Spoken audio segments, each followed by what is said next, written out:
The Douglas Coleman Show is made possible with support from Seth David Radwell, a recent guest on the program and author of American Schism, How the Two Enlightenments Hold the Secret to Healing Our Nation, released this past July. As Publishers Weekly writes in its recent glowing book life review of American Schism, business executive Radwell's epic debut examines the historical influences that have led to what he sees as the collapse of politics in the United States. Seth Radwell makes the case that the current chasm between the American right and left can be traced back to the 18th century's Age of Enlightenment and the basic tenets of liberty, equality, and reason. American Schism provides a historical perspective that can help us fight today's unreason with reason and bridge current-day divides. American Schism by Seth David Radwell is available at Amazon, Barnes & Noble, and wherever books are sold. For more information, go to americanschismbook.com. It's time for the Douglas Coleman Show. Mr. Smooth and Savvy is joined by guests from all walks of life. From the entertainment industry to authors to political and social commentators, the famous and not so famous, the controversial and the light and fluffy. We have it all. Now, here's Douglas Coleman.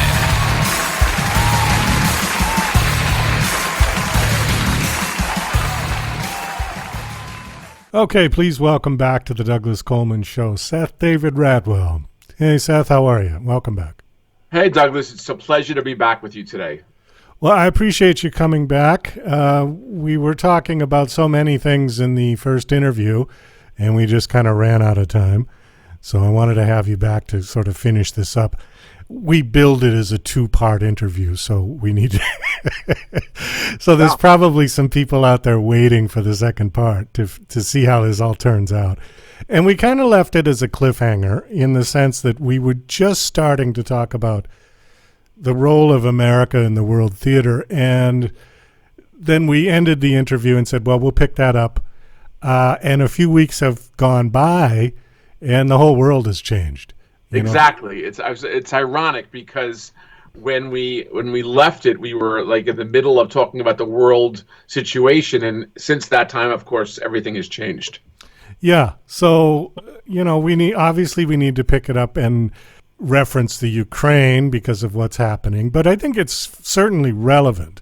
The one thing that, and I'll just start with this and you can interject. The one thing that obviously has been shown to me in terms of that topic of the role of America is Putin pretty much opened the eyes of America, at least in terms of what we should be doing. And I don't think we have. But for us to be a strong country, I think is imperative. We at least have to project that. And Putin has shown that we're not. And I think that's one of the main reasons why he picked this time to invade. There's a whole lot of different side issues and things, but I think that in my opinion, I think that is probably the principal reason why he went in at this particular time.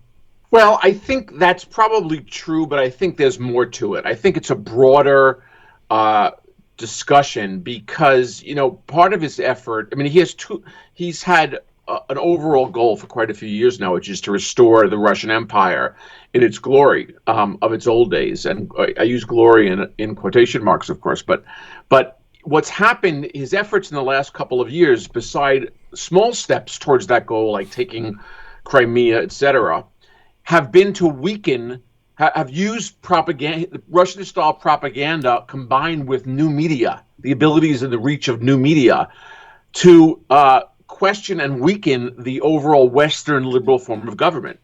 So we've seen that going back for quite a few years, back to the 2016 election, to this, even before that, to Brexit, and following the 2016 U.S. election, there was a fair amount of Russian propaganda work in the French election.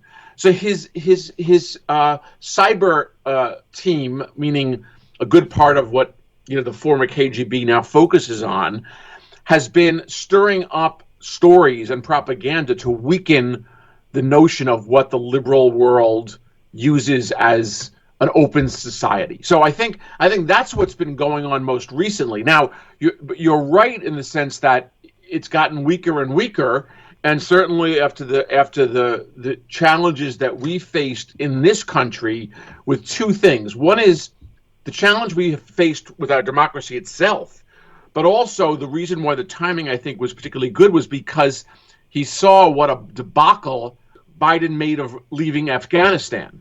Well, and yeah, so he knew the notion, Putin understood it as savvy as he is, that the notion of Americans putting troops on the ground was not going to happen now. So in that sense, yes, the timing, I think, was right.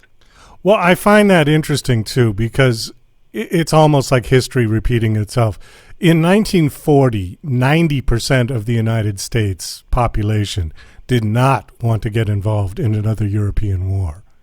In 1940, right. Okay? Mm-hmm. And Roosevelt was smart enough to know that we will have to get involved, otherwise Europe would have collapsed.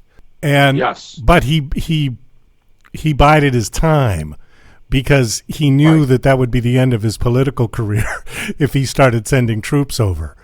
And he had to do it in right. such a way that the United States shifted its opinion on it.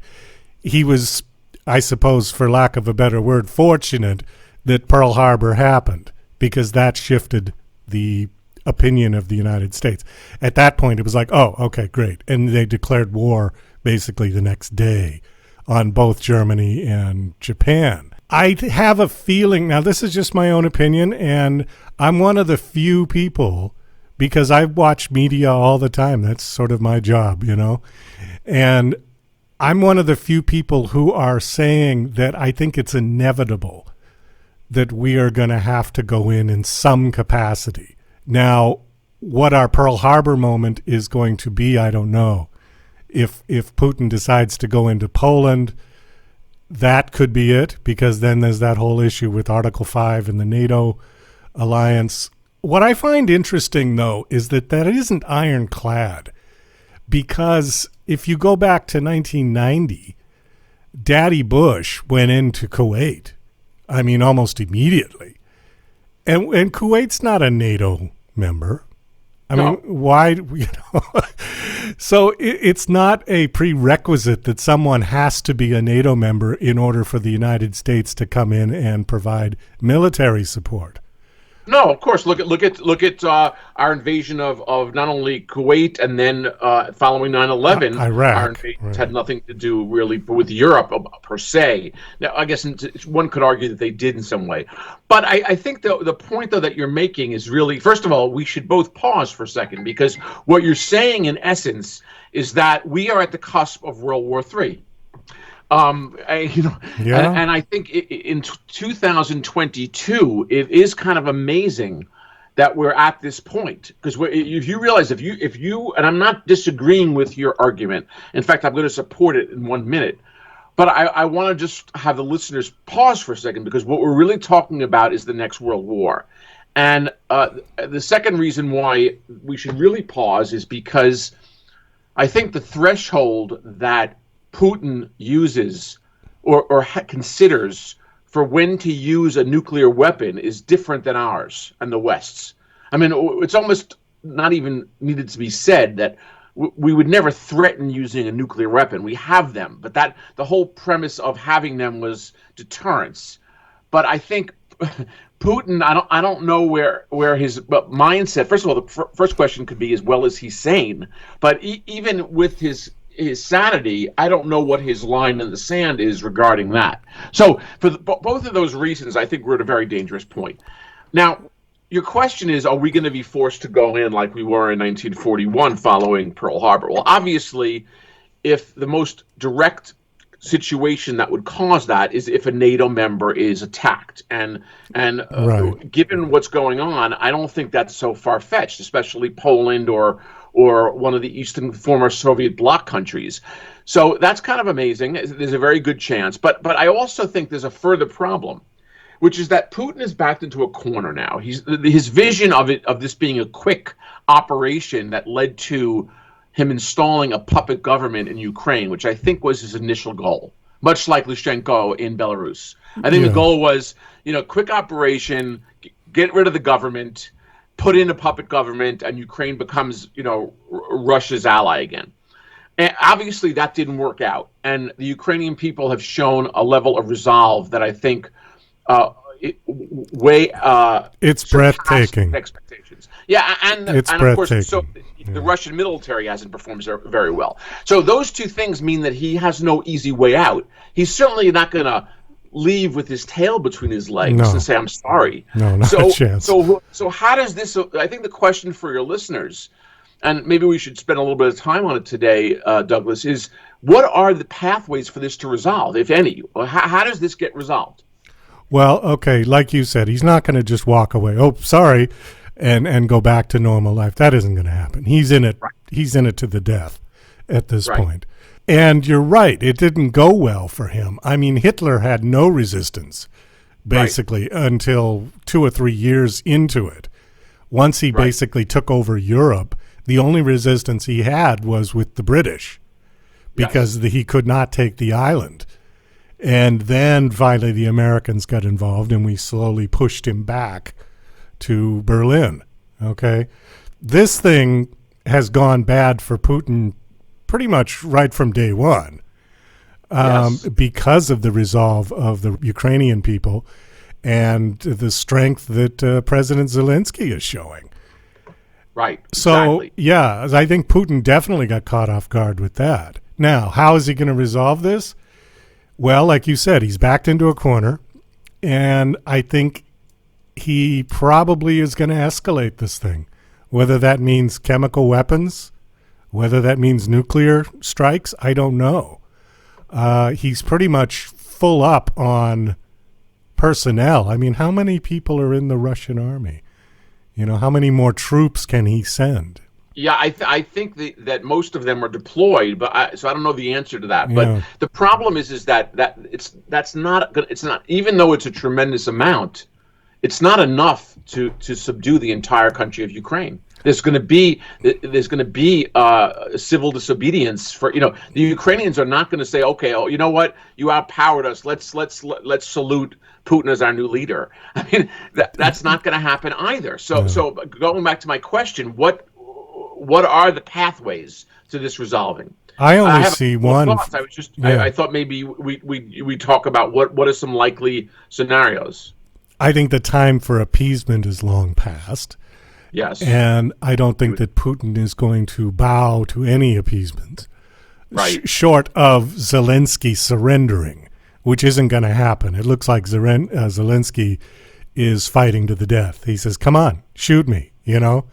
So when you have that kind of resolve, the only option Putin has is to escalate it.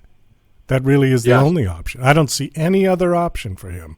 Well, so I think that's right. But what I would say is there is one solution that doesn't necessarily involve escalation to the level you just referred to, let me call it the Chechen strategy, which is continued razing of villages. I mean, he could continue to destroy a lot of Ukraine and create a horribly tragic situation in terms of death and destruction of a country. Now, if he chooses that path without escalating, just kind of grinding it out, hoping that the Ukrainians will succumb, I mean, that's a horrible outcome because it's going to destroy a country. And eventually, maybe if they could hold on long enough, I mean, Russia is going to go bankrupt at some point. The ruble is half its value, even though a lot of the oligarchs, of course, have other currencies.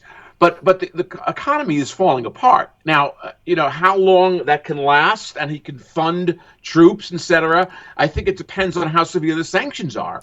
So, it's conceivable that we're 6 months from now and there's still fighting going on and the entire Russian economy collapses. And then at that point, maybe he's ousted.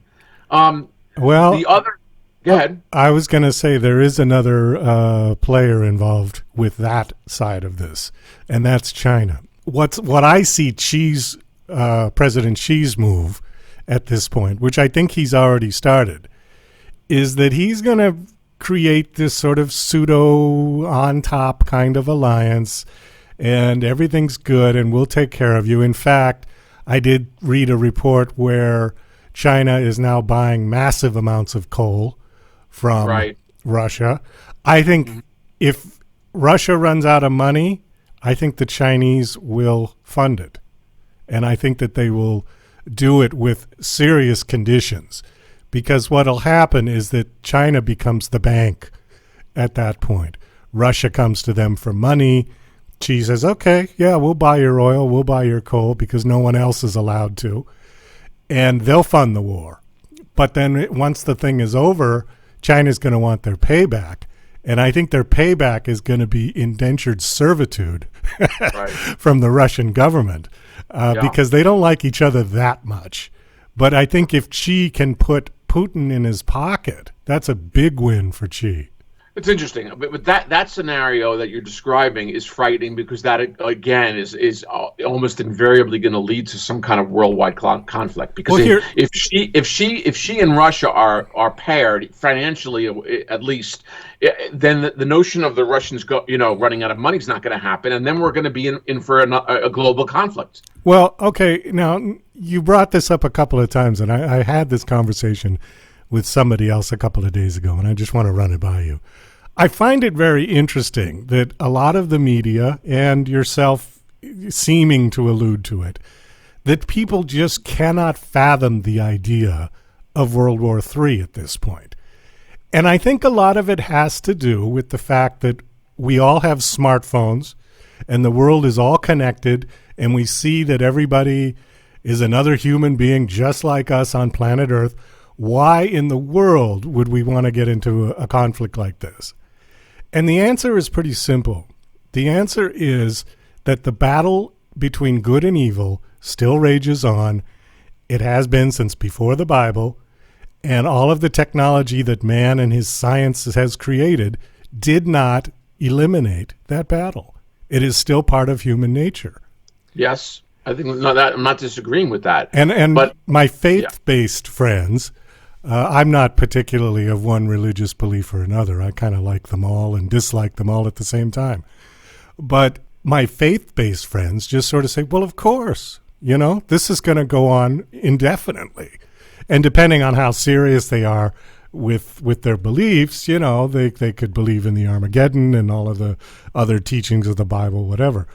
But what I'm saying is that why is it so outrageous to assume that we would not have World War III coming? Well, it's not so much outrageous. It's that it's just extremely dire. You would think that the deterrence of so many countries having nuclear weapons would prevent it. It's pretty clear that if we go down this path, we are hastening the destruction of the planet, at least a good part of it. And so, if as a collective humanity, I mean, what you're saying, your premise is true. But since World War II, we to avoid us destroying each other and killing the planet, especially in the nuclear age, we created this thing called the United Nations. And it's supposed to help broker a diplomatic solution to worldwide conflicts and prevent war. Now, true. I'm not saying it's done a great job by any means, but that was the intent of the organization. And so we recognize that a third, back in 1945 or 50 or 60, in the 50s, let's say, we increasingly recognized that another worldwide conflict would be devastating. And so we created an international forum. And I think it hasn't at times been successful. Some would argue it hasn't been successful more than it's been successful. I might argue with that. I think there are some things the UN has done over the course of its history that have been quite positive.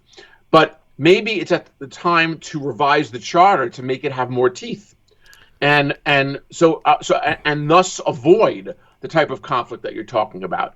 Maybe that's an optimistic, naive view, but that's why it doesn't have. That's why it should be outrageous. Not only because we all have many of us have nuclear weapons, and we would use the next step of a World War III would be destroying the planet completely. Number one, and number two, we have a forum to avoid global conflict in that way, which has some successes. Well, here, let me ask you this, because I know that's been the theory behind nuclear weapons, is that if we get to that point, the world is over. But we did get to that point. In 1945, we dropped 2 of them on Japan. Okay, the world didn't completely blow up. Now, there are a lot more nuclear weapons around now than there was then. But what is to say that we're going to launch all of them? Well, the U.S. has about 5,200 nuclear warheads, and Russia has over 6,000. Well, right. So, but I mean, what I'm saying is that suppose, okay, just hypothetically, God forbid, right, Putin sends a small nuclear weapon to Kyiv. What do we do then? Do we launch everything we've got and wipe Russia right off the planet while they send all of theirs to us?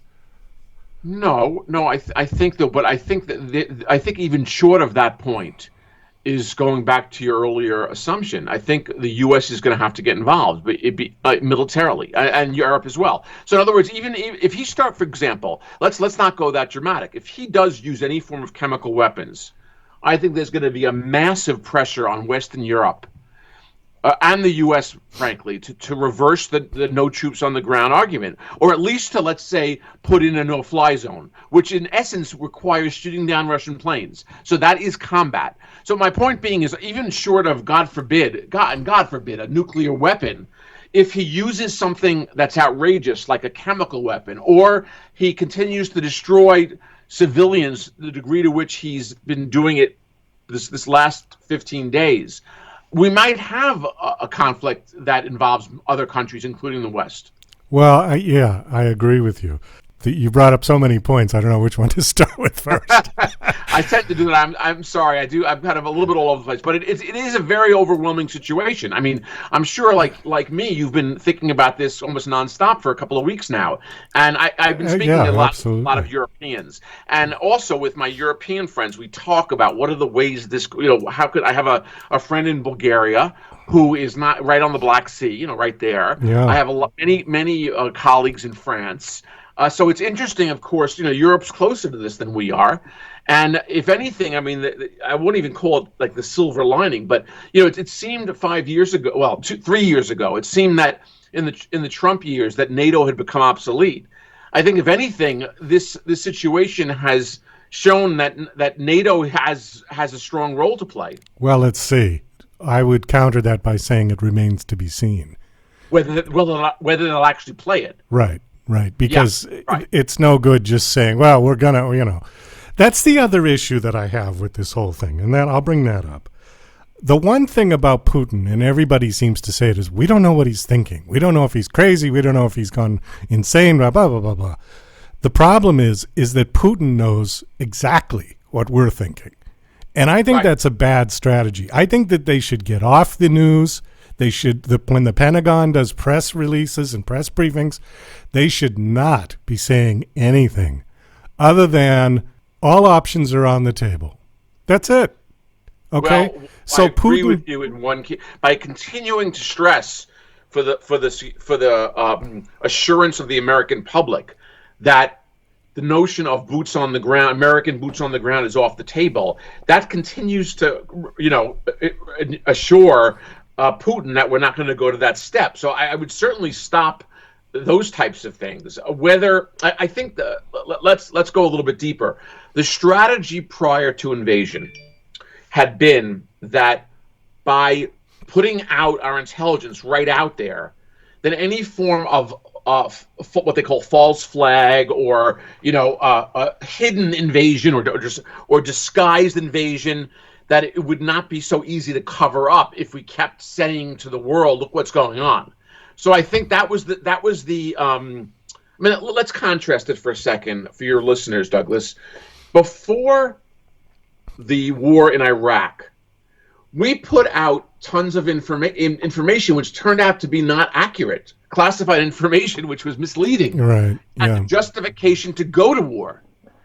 In this case, and I think the Secretary of State said this, but it's true. We were putting out all this quote-unquote classified information about the buildup of troops in order to stop a war.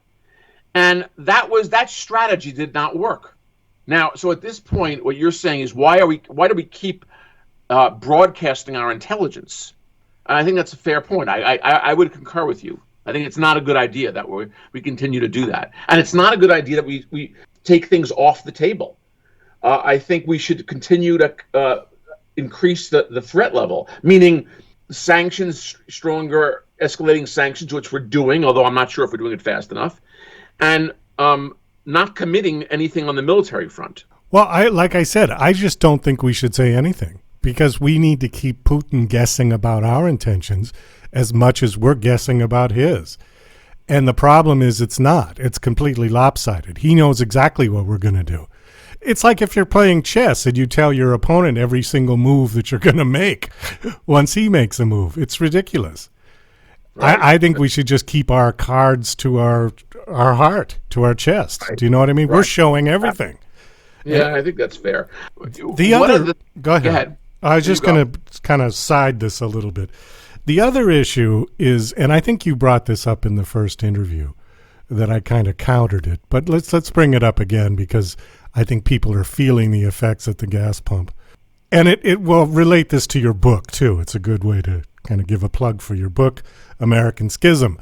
I think there is a schism between the green people and the oil and gas people.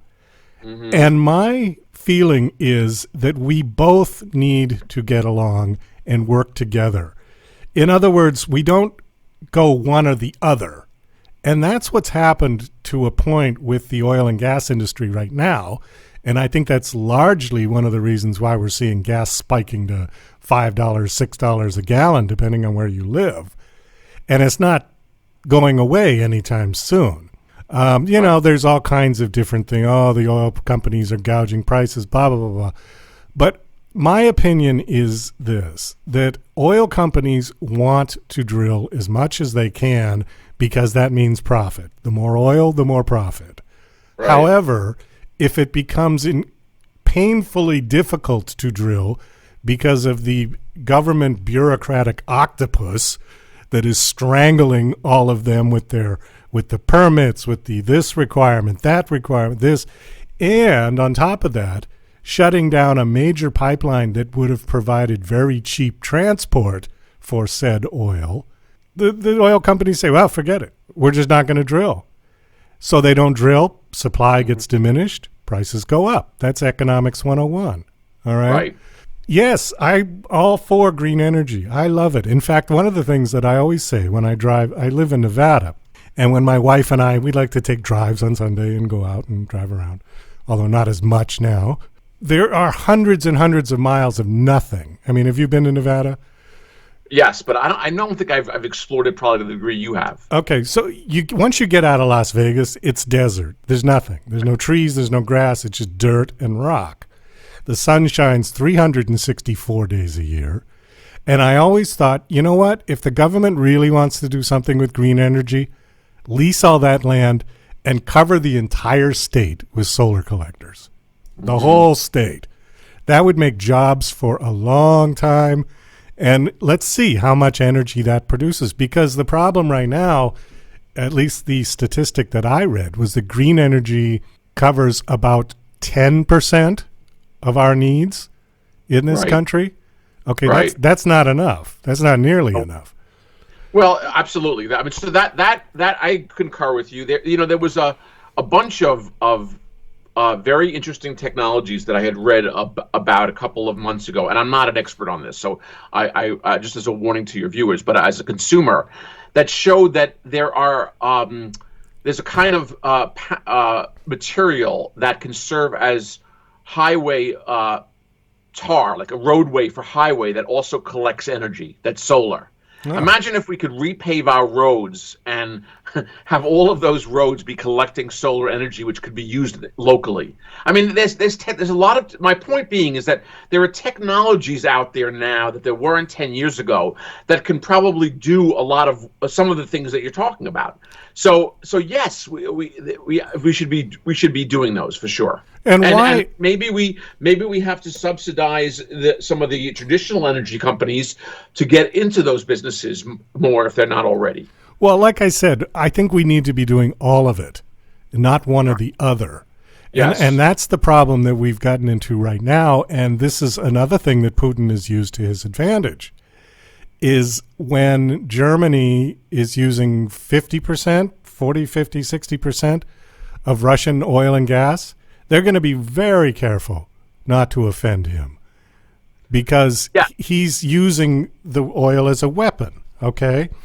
So the idea that America was buying 500,000-600,000 barrels of oil a day from Russia was appalling. Now, I know Biden just banned Russian oil imports, finally. But he did that under tremendous pressure because he didn't want to do it right away. That should have been the first thing he did. And unfortunately, it may have been too late at this point. I don't know. And obviously, we're going to feel the effects because, now we got 500,000 barrels a day less. And if the oil companies in this country aren't producing because of bureaucratic restrictions and high prices for transport, the prices of gas are going to go through the roof. Okay. Well, I want to point out for your listeners one other cogent point, which you made the reference before of the tacit support that Xi is giving Putin. I think it's also fair to say that the leaders of OPEC, by deciding not to release more oil, as well as, of course, not taking calls from Biden, I think have shown that they are also giving tacit support to Russia. Absolutely they are. So they're holding the United States hostage. As well. And by the way, think about how much support and arms we've given Saudi Arabia. I know. But Saudi Arabia is pissed at us because of this Iran deal. I don't know. Who do they hate more, us or Iran? I would say they hate Iran more. Yeah, but I don't disagree with you. But what I'm saying is, it is kind of amazing that Putin has that reach in the Middle East, given how much support we've given many of these OPEC countries. Now, I'm not talking about Venezuela. Of course. I'm talking about the Emirates and Saudi Arabia, etc.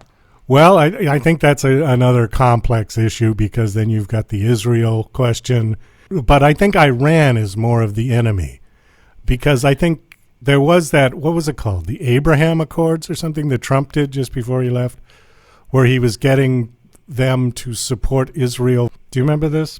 I'm not as familiar with it. I do remember what you're talking about, but I don't know enough of the details. Yeah, I don't either, but he signed some kind of an agreement, or the UAE signed some sort of an agreement that they would open up relationships with Israel.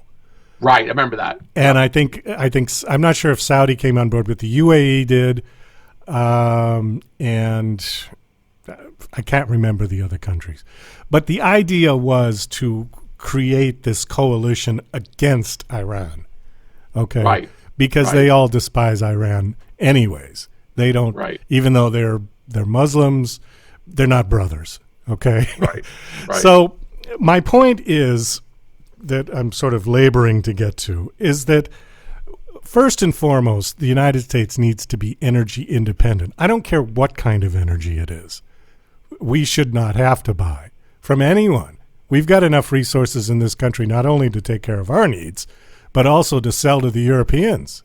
Yeah, right. Okay. We should provide the Europeans with energy. Yeah, that should have been done a long time ago. Yeah, absolutely. And Putin saw a big hole there. And he's taking advantage of that. Going back to the schism reference, yes. Why is it that the green people cannot accept the fact that we're not going to all be switching to driving Teslas tomorrow? It's not going to work. Shutting down the oil industry only hurts us. Well, this is very interesting because this, again, and I appreciate it, you're pointing out a major hypothesis and proposal in the book that I wrote, American Schism, which is that that we have to do what you're saying, that it always is going to be a compromise. If the left green insists on rejecting completely fossil fuels immediately, that's not a solution. So one of the things I talk a lot about in the book is how in today's political environment, the entire strategy is about screaming loudest and demonizing your opponents, as opposed to compromising. Yeah. And I go at great lengths in the book of explaining how this. I mean, one of the examples I spend a lot of time on in my book is immigration. that how and let me just sidetrack for your listeners for a second, how in 2013, the Gang of Eight on the Hill had a very comprehensive bipartisan approach to immigration reform that addressed many of the issues on the table. Now, this, by the way, would have passed if McConnell had brought it up. It had passed the House. Now, this proposal, this immigration reform bill, did not please everyone by far. The left was very upset because it had quotas. They weren't called quotas, but they were in essence controls on immigration. The right was very upset because this bill had a pathway to citizenship for dreamers. So both sides were very upset. But the point is, it would have passed, and it had detailed solutions. And what is become, of course, a dirty word, it had many compromises in it. So now that bill gets rejected. And now we are, after Trump, 8 years or 9 years later, and we've been screaming about open borders and building walls, and we're much further away from a solution. So in essence, you could use that example for almost any political, economic, social problem we have. And energy is another one, where if we keep screaming at each other as opposed to working as a compromise to make an evolution, it could be a more rapid evolution than it's been towards green energy, then we're not going to solve the problem. Well, I agree. Here's a little interjection on something that you had mentioned about what are the possible outcome and scenarios. There's one that we didn't cover with the Ukrainian war, and that is that the Ukrainians actually beat the Russians. God willing, that would be so wonderful. Now, you think about that, a ragtag bunch of patriots beat the British Army a couple hundred years ago here. Yes. Who would have thought that would happen? The British Army was the most powerful army in the world at that time.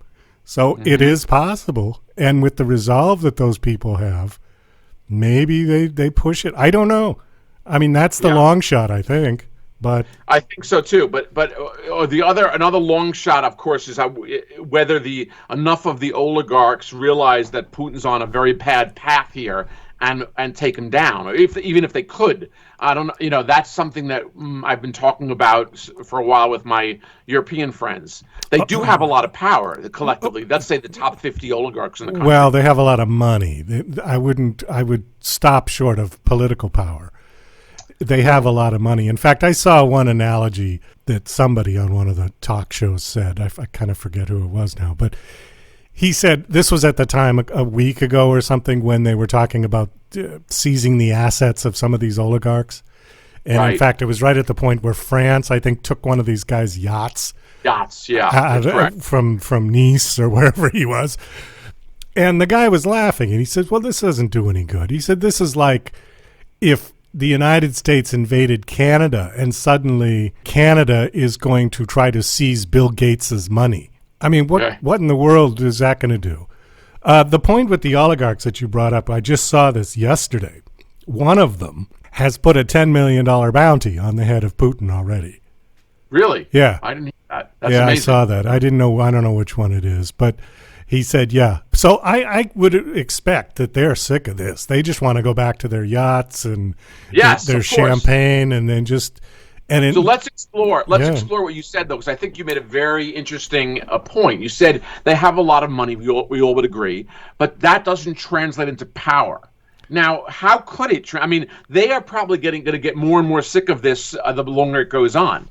Let me ask you a question. Is there not a way for the collective wealth of the top 50 oligarchs has to be an extraordinary amount of resource? I mean, I wouldn't even venture. So they can't translate that into some form of power of political reform? Not when you have a dictator like Putin. No, because they don't live under a democracy. Well, what was the quote that which I won't repeat that our dear senator from South Carolina recently said? Did you catch that? No. Well, Graham said, somebody's got to take him out.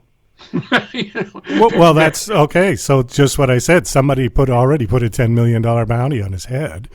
Right. So they're sick of it. I mean, I've heard other stories that some of these guys are actually going for renouncing their Russian citizenship and just, with that kind of money, you can buy a passport. Right. They'll get a passport from any country. other than because they just don't want to be connected with this again. When you're talking about the difference between wealth power and political power, no matter how much money they have, they can't go buy a fleet of F-16s and give them to the Ukrainians. No, that's true. That's true. But I just mean that getting, we've seen in the course of the last 100 years how many coups, getting the military in Russia and the other leaders to like throw Putin out. I mean, is that so? Is that just non-conceivable to you? Well, no, I think it would be fine. In fact, if we still had that kind of, I don't know, gumption, for lack of a better word. I don't feel that kind of fight coming from our current government. The days of sending in a tactical force, like they did in Iran back when they installed the Shah. Yeah, right. The CIA, it was all covert, hush-hush, spy versus spy stuff. I don't think we're doing that anymore. I wonder if there's not covert operations going on with some of these oligarchs to come up with a plan. I don't know. That may be that's entirely speculation on my part. But it would seem that given our covert abilities and given how many oligarchs are probably very upset about this, there may be some things going on in that realm. Well, you mean they're like hiring hitmen? That kind of thing? No, that's possible. That covert operations in the U.S. is reaching out to some of the powerful oligarchs, trying to convince them to come up with a plan to take them out. Oh, because they have more information, intel. Oh, they have information. They have resources look, you're right that it's not a democracy, but these oligarchs, the head of the Russian gas company, they have tremendous resources on the ground in Russia. Yeah, I agree with you. I think the problem is if they're not going to slit their own throat. No. So shutting down their companies would be slitting their own throat as well as hurting all the Russian people, who certainly are probably not supportive of this war. If they are supportive of this war, it's due to brainwashing because of all the propaganda. There was that one story that came out where Putin was saying that the Ukraine had been infested with Nazis. Did you see that one? He said the government of Ukraine is Nazis and drug addicts. No, and druggies or something, which is I thought was an interesting combination. It doesn't really make sense to me. Well, I think it was a mixed metaphor. Considering that Zelensky's family, most of them were murdered by the Nazis, right? And he's Jewish. I hardly think that he's a Nazi sympathizer. No, but so of course we all know what's going. The degree to which Putin has control over the media in Russia is extraordinary.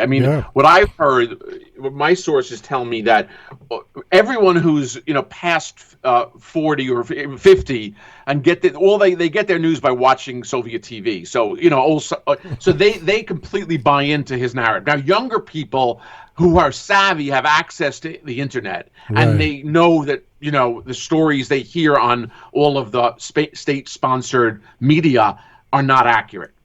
Well, so the younger generation knows more about what's going on. Well, so then it begs the question: do you think the younger generation has enough gumption to storm the castle? Yeah, I wonder. I wonder. It would be. I was optimistic in the first week when there were these protests broke out, and I don't know if they're still going on and we just don't know about them, or if Putin and his henchmen have effectively suppressed them. But there is a fair amount of protests going on. Well, Russia is not a stranger to violent overthrowing of their government. It happened in 1917, and it happened again when the collapse of the Soviet Union, although that was less violent. Yes. It just sort of fell apart. But certainly the revolution in 1917 was bloody. So I don't know. We're at a very dire point. What is there anything that you think we as American citizens? Obviously there are some good humanitarian. If people want to make donations, they can certainly find places to try to help the Ukrainian people.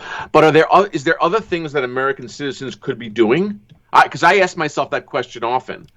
Well, other than there are some strange exceptions of which I'm not arguing that is a good thing. A couple of Americans have gone over to actually fight, and that's pretty beyond the pale for most. But what other things could we do? Well, that's a great question, and I suppose it depends on how long this thing goes. Right. If it's going at the midterms, my advice would be to vote the other side of the aisle and to shift the balance to people that might do something rather than just settling for appeasement. But, the way things are changing so fast, God only knows what's going to be going on next week. Yeah. Never mind November, right? Well, you just think back to our last conversation. We had no idea this was all going to, Yeah, and that was 2 weeks ago. So to the idea to say, well, hold out till November, I mean, Ukraine could be gone by then. So that probably is not the best, advice I could offer. I really don't know, because we're so far away at this point and we're not really involved militarily, other than the Ukrainian flag memes and emojis or whatever. I mean, I don't know. What do you think? I think people, let me start by saying, nobody likes $6 a gallon gas, but let's realize that some of this, not all of it, inflation had already been a problem, but some of this is going to be here to stay for a while because of the geopolitical situation, and it's we have to bite our bullets and take it. I think I would encourage people to try to support, if they can financially support, the humanitarian side, because it's becoming such a humanitarian crisis, and it's going to get worse. Other things that we could do, I guess the question is, how do we put on the table more aggressive military posture, even if it is helping support with our European colleagues a no-fly zone. We probably may need to escalate to that next step, but of course that brings with it a lot of risks. So I'm not saying it's an easy thing, but I think Americans have to start thinking about what if, like we did in, I think your analogy of 1940 is true. It's conceivable that had we not entered the war in 41 with Pearl Harbor, that Hitler would have continued to occupy much of Europe for quite a while, and who knows when the British would have succumbed. Well, I think Britain would have fallen. I mean, the way that Churchill was speaking and what I've read, Britain was on the verge, I think, a lot more seriously than he let on. Because, they were smart enough in those days to keep resolve. His famous speech, "We will fight in the fields, we will fight in the..." Yeah. Right. So that's the same words, by the way, that Zelensky used. I did see that. I say, he nicked Churchill's speech. Isn't that great? Right. But I think that no matter how dire things were in Britain, Churchill was not going to give Hitler the benefit of the doubt. He wasn't going to. He wasn't. Hey, we're fighting to the end. Come, bring it on, Hitler. And this is exactly what Zelensky's doing, and this is what the United States needs to do, at least with our posturing. And again, I'm going back to what I'm saying, but I don't like the idea that every time the Pentagon has an idea that it gets broadcast to the world. I really think that hurts us. It really does. I concur. I concur. Well, I think this conversation has came full circle, and I think we could kind of wind it down at this point. Thank you so much for coming back on. This was part 2. My guest is Seth David Radwell, author of the book American Schism. It is available now on Amazon and all your favorite booksellers. Give out your website, Seth. It's AmericanSchismBook.com. American Schism, like the title, and then BOOK.com. Okay, great. You planning on writing another book? I've been putting out a couple of essays on some short pieces, but I'm working on something new, yes. I'm not ready to talk about it, but hopefully next time. Okay, great. Well, please come back to the show when your new book is out, and we'll be happy to help you promote it, and we talk about it. Well, thanks again for coming on. Okay. Godspeed. Thank you.